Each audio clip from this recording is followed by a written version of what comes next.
Rabindranath Tagore est sans doute l'écrivain oriental le plus connu en Occident. Il fut introduit en France par André Gide, qui traduisit un de ses recueils de poèmes. Il a obtenu le prix Nobel en 1913, aux grandes dames de tous ceux qui n'imaginaient pas que quelqu'un d'autre qu'un Européen, un blanc, puisse obtenir le prix Nobel de littérature. Il a écrit des dizaines de recueils de poèmes, il a écrit des opéras, il a été peintre, il a écrit des essais, il a écrit de multiples pièces de théâtre qui sont jouées encore de nos jours. Il a écrit une très volumineuse correspondance, mais on connaît moins une partie de son œuvre, pourtant essentielle pour lui, son œuvre pédagogique, car Tagore élabora une véritable théorie de l'éducation. En 1901, Tagore crée une école, une université à Santiniketan au Bengale.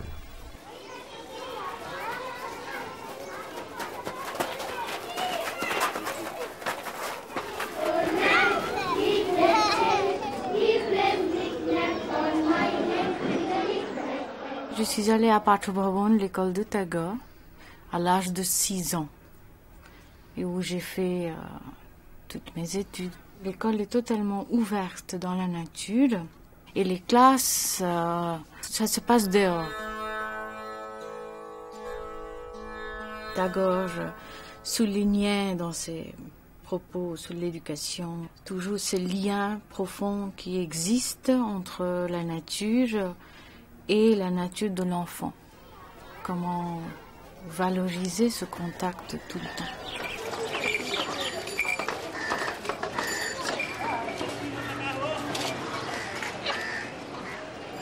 Tagore est né en 1861 dans une grande famille de la bourgeoisie bengali. Son père est un sage, c'est un saint, qui vit dans une retraite dans l'Himalaya qu'il ne quitte que pour assurer la descendance de sa lignée.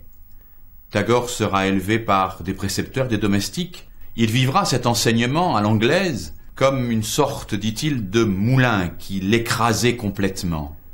Il cherchera à s'échapper, courant sur les toits ou regardant à travers la fenêtre les paysages dans lesquels il n'avait pas le droit d'aller se promener.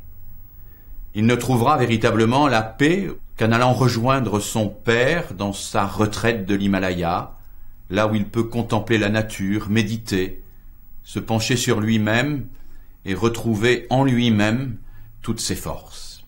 Cet homme va faire porter toute sa réflexion sur la nécessité de retrouver en soi la paix intérieure. La paix pour faire face aux événements, mais la paix aussi pour trouver les forces de créer, de rentrer en harmonie avec les autres et avec le monde, pour rentrer en harmonie avec l'univers et avec l'universel.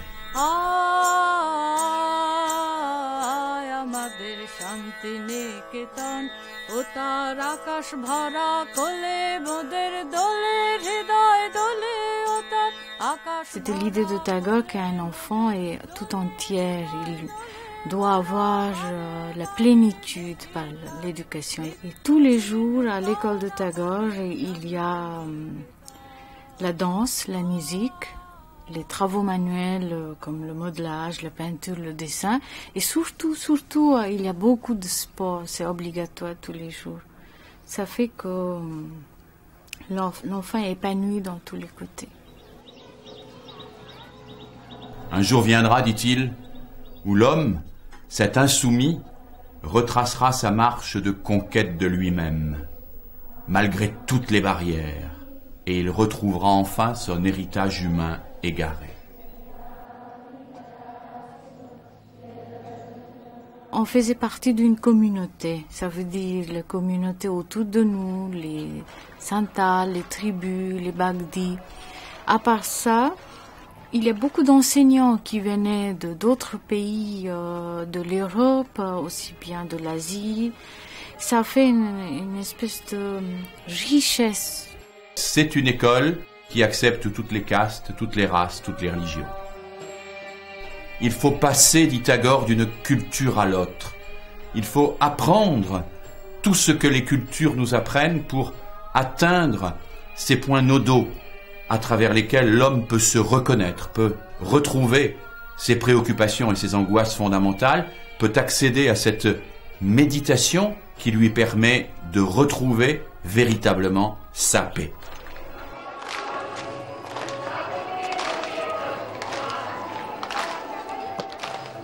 Comme enfant, on se rend compte qu'on fait partie de cet grand courant de l'humanité. Et c'est la base de l'enseignement de Tagore, qu'on fait partie du monde. On n'est pas d'abord bengali, ensuite indien, ensuite l'asiatique, ceci, cela, mais on fait partie de cette énorme culture mondiale.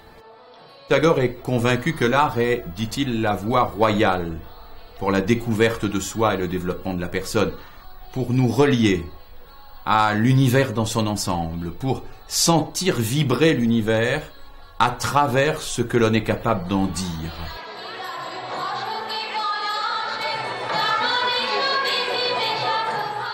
La fait que Tagore a exposé le petit enfant à l'art et la musique quotidiennement, ça lui préparait pour aborder le monde plus tard.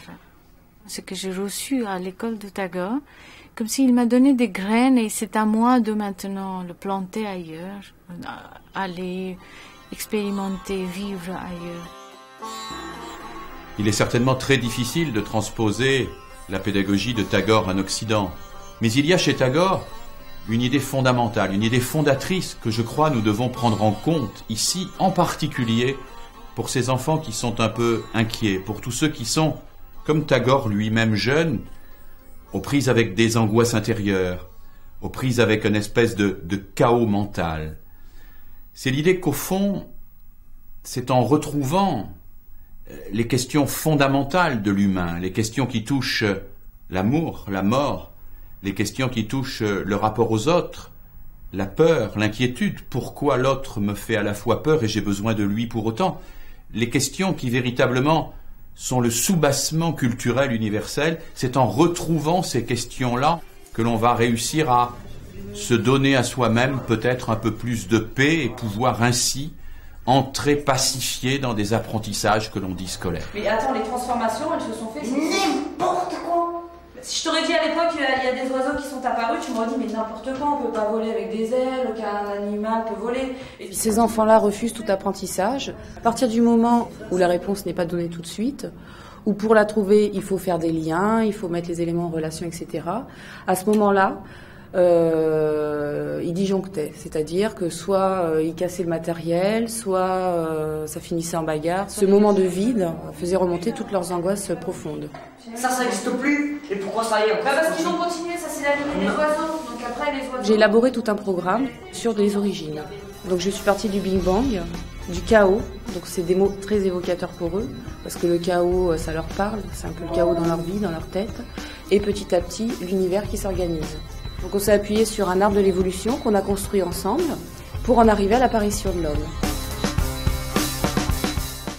Tous ces cours ont suscité énormément de questions. Des questions, je dirais, fondamentales. Du genre, mais qu'est-ce qu'on fait sur Terre? Et Dieu, là-dedans, parce qu'ils sont trop... Bon, c'était Allah, et l'enfer, le paradis, le bien, le mal. D'où on vient? Pour eux, c'est très flou, d'où on vient, pourquoi on est homme.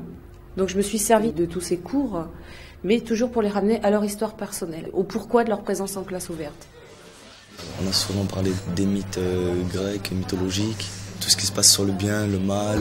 On a fait des textes là-dessus, des histoires qui ont fait un livre. On a fait des illustrations. Qu'en les inscrivant dans une histoire universelle, dans une histoire qui touche tous les hommes de tous les pays, eux, je les ai placés dans cette histoire. On nous a laissé écrire nos propres pensées et on les a laissés sortir de nous, en quelque sorte. On a dessiné, on a écrit. Moi, j'ai fait ça sur une histoire que j'ai inventée, c'était sur le diable. C'est l'histoire d'un petit garçon qui s'appelle Omar. Il est pur et tout, et son village, ils ont plus d'eau, ils ont plus de source. Il meurt de soif et tout. Et son peuple, ils lui disent qu'il y a une source cachée et que c'est le seul qui peut leur ramener l'eau, quoi. Donc il part en aventure dans le désert et tout. On va dire que l'histoire elle est faite pour qu'il n'y ait que lui qui puisse faire ça et pas d'autres. Il y a plein de gens qui l'ont lu, qui ont dit que c'était bien et ça m'a fait plaisir. Mais ouais, je suis fier parce que ça intéresse les autres. C'est pas une histoire banale, je sais pas. L'objectif, c'était de les pacifier avec la pensée. C'était qu'ils n'aient plus peur de penser et que c'était pas dangereux pour eux. Donc, et ça, je pense que ce travail, ce cheminement s'est amorcé dans leur tête, puisque j'ai pu remarquer que dans mes cours, les tensions tombaient. Ça partait plus dans tous les sens, le matériel arrêtait d'être cassé, ils ne se sont plus jamais battus en cours, et ils ont accepté de coopérer. Ça aussi, c'était un pari dans mon travail. Je voulais qu'ils coopèrent. C'est pas la relation qu'on a d'habitude avec dans les autres collèges. Là, c'était plus ouvert. On sortait tout ce qu'on avait à l'intérieur de nous. On disait tout ce qu'on voulait dire et on était libre.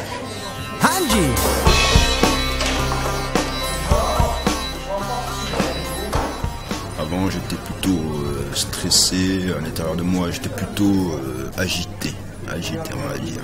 Maintenant, je préfère me poser, réfléchir à mon avenir et voilà. Ça refait ma vie. J'aime le sport et je vais en faire mon métier, éducateur sportif, apprendre aux jeunes, tout ça quoi, les encadrements, patati et patata. Je leur apprendrai ce que j'ai appris quoi. Je leur transmettrai mon savoir. Le bien, le mal, les contraintes, tout ce qui va avec. Il fut un temps dans notre système scolaire où nous imaginions que quand des élèves étaient en difficulté, il fallait leur proposer des savoirs quotidiens, leur apprendre à lire dans des annuaires téléphoniques ou dans des modes d'emploi d'appareils électroménagers. Et au fond, l'interpellation particulièrement forte de Tagore, c'est de dire « N'y a-t-il pas des savoirs plus fondateurs ?